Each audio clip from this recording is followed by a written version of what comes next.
जो घर वालों पर अपना बोझ डालेगा उससे बड़ा कोई बदबख्त नहीं।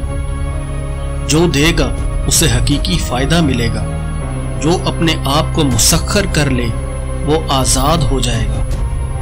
मेरा भरोसा अल्लाह पर है, चाहे मुझे उसके दीन की खातिर 1000 बार कत्ल ही क्यों न किया जाए। तुम में से सबसे ज्यादा ताकतवर वो है जो अपनी अना को दबाए। जो शख्स अपनी कदर नहीं जानता वो किसी चीज की कदर नहीं कर सकता।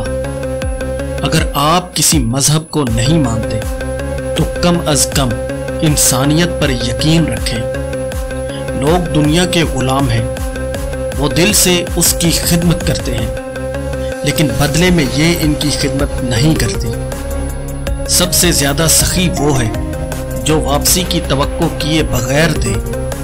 जिल्लत की जिंदगी से इज्जत के साथ मौत बेहतर है।